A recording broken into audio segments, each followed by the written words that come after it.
Due to instability in the country, Vietnam's economy has remained stagnant. It wasn't until 1986 that the local economy began lifting thanks to the influx of foreign investments. Those living below the poverty line have decreased from 1992's 49.2% to 2014's 3.1%. However, this means there are still 3 million people with a living standard of earning less than $1.25 per day. To help alleviate the poor, many international NGOs have approached the country.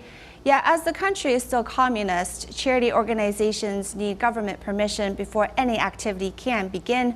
Next, we follow Taiwan's Fund for Children and Family and see how this charity organization is helping the orphan children in Vietnam and also the role Tzu Chi plays in carrying out its mission in the country. Following along with Taiwan's Fund for Children and Families Vietnam branch director, our reporter arrives at the Hoa Mao Don Children's House, where the 4-story building is home to 96 children of all ages. Inside the cramped space and metal railing dividers, the children spend their entire day here. It looks like a prison. I feel for the children trapped here. This movable type was installed later. Yes. Taking a look at the older children's area, there are no beds. 20 to 30 children sleep on the floor in this approximately 33 square meters room. The children that end up here are orphans, abandoned, or children with special families. There are not that many with parents.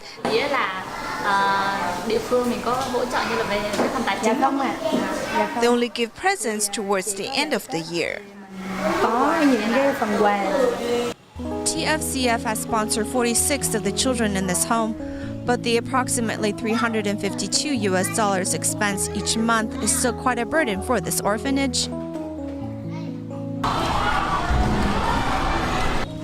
Due to wars in the country, Vietnam has remained a relatively poor country. It wasn't until the 90s when foreign investments came into the country that economy began to rise. In more recent years, Vietnam was noted by the UN for their improvement in helping to alleviate the poor, but data suggests there are still 3 million people living below the poverty line, with the poor living in remote regions 4 times as greater as those in the city. According to Vietnam's official statistics from 2004 to 2012, there were 176,000 abandoned children and only 30% of that receiving assistance.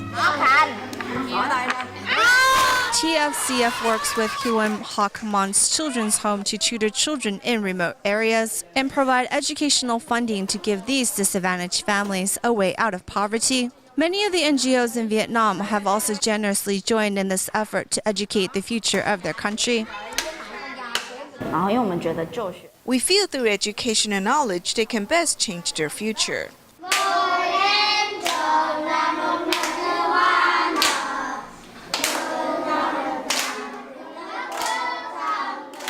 Due to the country's communistic restrictions, international NGOs were not allowed in the country until 1986. And it was only open to NGOs with an organizational age of over 20 years. Even now, charity organizations are often restricted when helping. In this country, you need a government approval to do charity work. New applicants can only gain a 3-year permission, while Tzu Chi, who has been here for a dozen of years, can straight jump to level 2. TFCF can only work with the local government or local NGOs to carry out their charity work. But for Tzu Chi, who has been in Vietnam for many years, they can do so much more. Riding on a motorcycle, Tzu Chi volunteers are headed towards the care recipient's home.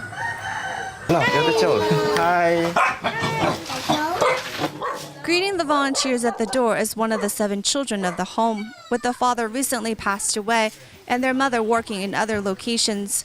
The children are brought up by their aging grandmother. The eldest child is 13, but she is quite small for her age. Lớp 2, lớp 3? Lớp 2. Dạ, lớp 才2年级。国小2年级。11岁，现在才国小2年级啊。没有来访视的时候，他们是没有 Before Tzu Chi provided the family with financial assistance, the children didn't have money to go to school. But after, each one could get an education. 他们反思完过后，协助他们之后呢，就陆陆续续的协助他们去申请到学校。Cô nói như phụ mà phải cố gắng lên, vì mấy cháu mà phải cố gắng. Besides sending the family financial aid each month, seeing the cramped and isolated condition of the home, the volunteers are looking for a new home for them. I am very grateful to Tzu Chi. In the past, they have always took care of us. I don't know how to express my gratitude towards them, nor pay them back. The volunteers say the spirit of the home visit is to understand the needs of the care recipients, and it is often through these visits that others who need a helping hand are discovered. 去他家里看到他推他去来的时候，我们就看到他的脚不正常。那你问他现在他有没有感觉到痛？对，就是感觉走多一点就痛，đi nhiều còn đau. Đi nhiều thì còn đau. Ho Ti Na suffer from elephantiasis. Last year, Tzu Chi volunteers made arrangements for her to go to Taiwan's Hualien Tzu Chi Hospital to treat her condition. Her husband, Le Van Tan, is paralyzed due to a vehicle accident and was already a Tzu Chi medical care recipient. The two make ends meet by selling lottery tickets. 3年多了嘛，但是这3年 It's been 3 years. This is the 4th hospital. His medical fees are fully subsidized by Tzu Chi. Tzu Chi has long been welcomed by Vietnam since 1994 to alleviate the suffering of remote villagers. And in 2003, they were able to receive permission to host large-scale free clinics. Thinking back, volunteers remember when their charity work was forbidden for 2 years due to not following the country's rules. However, thanks to the long-term honest care of the disadvantaged, there is no more misunderstanding.